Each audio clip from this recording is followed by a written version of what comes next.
Gideão, Deus fez e ainda fará.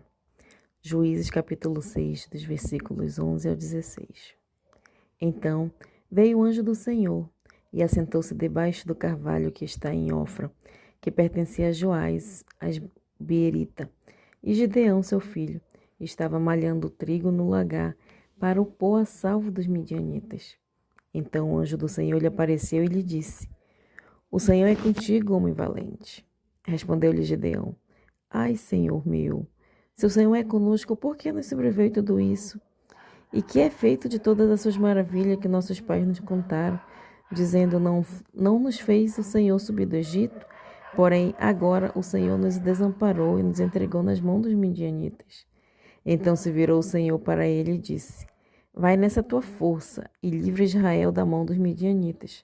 Porventura não te enviei eu?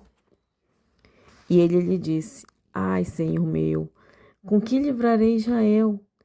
Eis que a minha família é a mais pobre em Manassés, e eu o menor da casa de meu pai.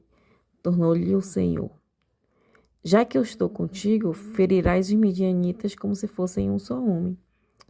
A Bíblia conta que Gideão, em vez de malhar o trigo na eira, o fazia no lagar, porque estava escondido dos midianitas.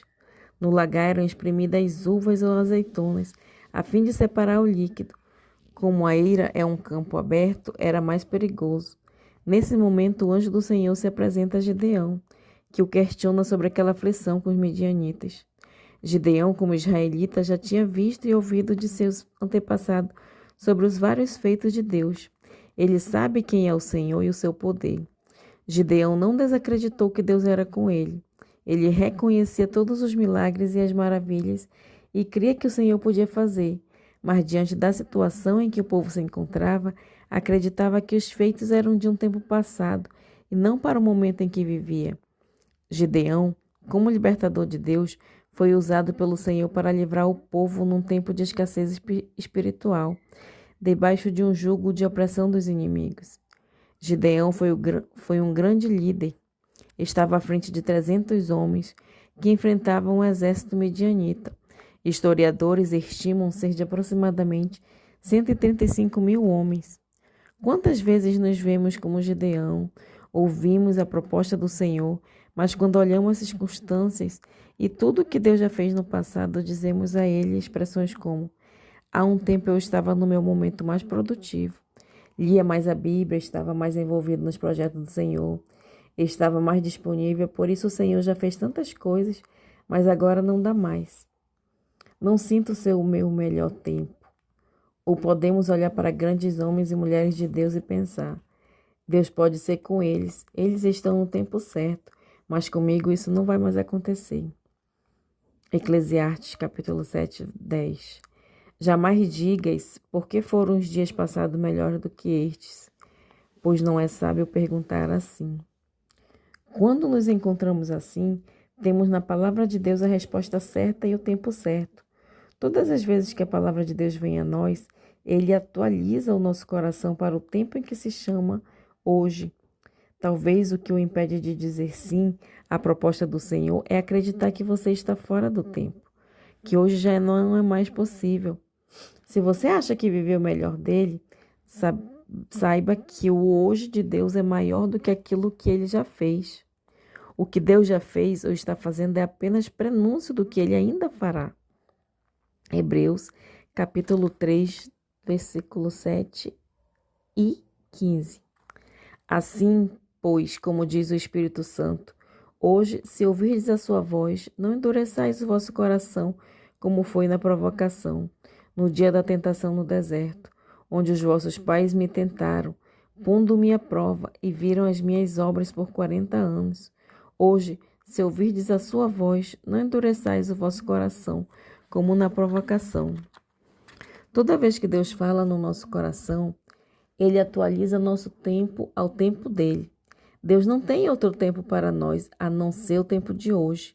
Deus não precisa nos encontrar no melhor momento da nossa história, pois se estamos ouvindo hoje, não foi para ontem, não será para amanhã.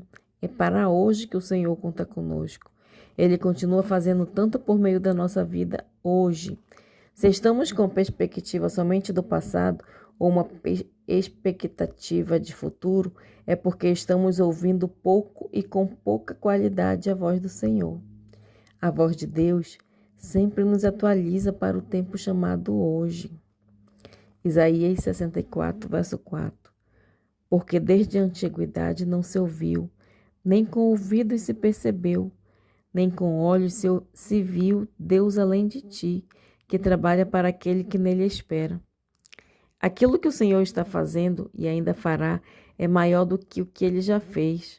Deus é uma fonte inesgotável. Ele fez coisas lindas no passado, mas está nos atualizando ao tempo presente. Só podemos acessar o futuro de Deus quando entendemos hoje. A palavra do Senhor está atualizando o nosso coração para o que Deus tem para a nossa vida hoje. Pedro, pecador e a graça de Deus. Lucas capítulo 5, do versos 1 ao 11. Aconteceu que, ao apertá-la a multidão para ouvir a palavra de Deus, estava ele junto ao lado de Genezaré e viu 2 barcos junto à praia do lago. Mas os pescadores, havendo desembarcado, lavavam as redes. Entrando em um dos barcos, que era o de Simão, pediu-lhe que o afastasse um pouco da praia. E, assentando-se, ensinava do barco as multidões. Quando acabou de falar, disse a Simão: Faze-te ao largo e lançai as vossas redes para pescar. Respondeu-lhe Simão: Mestre, havendo trabalhado toda a noite, nada apanhamos, mas sob a tua palavra lançarei as redes. Isto fazendo, apanharam grande quantidade de peixes e rompiam-se-lhe as redes. Então fizeram sinais aos companheiros do outro barco para que fossem ajudá-los. E foram e encheram ambos os barcos, a ponto de quase irem a pique. Vendo isto, Simão Pedro prostrou-se aos pés de Jesus, dizendo: Senhor, retira-te de mim, porque sou pecador. Pois à vista da pesca que fizeram, a admiração se apoderou dele e de todos os seus companheiros, bem como de Tiago e João, filhos de Zebedeu, que eram seus sócios. Disse Jesus a Simão: Não temas, doravante serás pescador de homens. E arrastando ele os barcos sobre a praia, deixando tudo, o seguiram. Jesus estava cercado por uma multidão junto ao lago de Genezaré. Subiu no barco de Pedro, um pescador, para dali proclamar as boas novas. Ao terminar de falar, Jesus orienta Pedro a ir mais fundo e lançar as redes. Depois de uma noite inteira trabalhando sem sucesso, Pedro se vê desafiado, mas mesmo cansado e frustrado, ele creu e obedeceu à palavra do Senhor. Também somos chamados por Deus e levados a um lugar que precisamos crer que Ele está conosco e que a palavra dele nos trará resultados extraordinários. Quando Pedro obedece, um milagre acontece.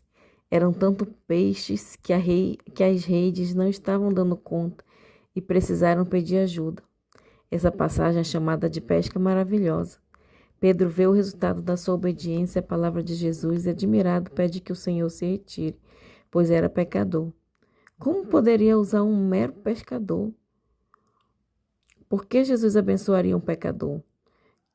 Quantas vezes nos sentimos como Pedro, diante de uma frustração ou de um cansaço, aceitamos a proposta e a chamada de Deus. Acreditamos e obedecemos a sua voz, mas quando aparece o resultado, nos vemos indignos, achamos-nos tão pecadores que não merecemos ser abençoados por Deus. Salmos 8, 3 ao 6. Quando contemplo os teus céus, obra dos teus dedos, e a lua e as estrelas que estabeleceste, que é o homem que dele te lembres, e o filho do homem que o visites? Fizeste-o, no entanto, por um pouco menor do que Deus, e de glória e de honra o coroaste. Deste-lhe domínio sobre as obras da tua mão, e sob os seus pés tudo lhe puseste. O salmista questiona: que é o homem que dele te lembres, e o filho do homem que o visites? Em outras palavras, ele está dizendo o quanto o homem é frágil e imperfeito. Mas apesar de parecer tão frágil, foi feito à imagem e semelhança de Deus. Ele recebeu toda a autoridade para representá-lo. Essa autoridade estava em sua identidade. Mas quando esse homem peca, se rebela e recebe uma natureza pecaminosa no lugar da natureza de Deus. Essa nova natureza desgasta e tira a capacidade do homem de representar o próprio Deus na sua totalidade, pois distorcerá a sua identidade e atrapalhará a sua autoridade e liderança.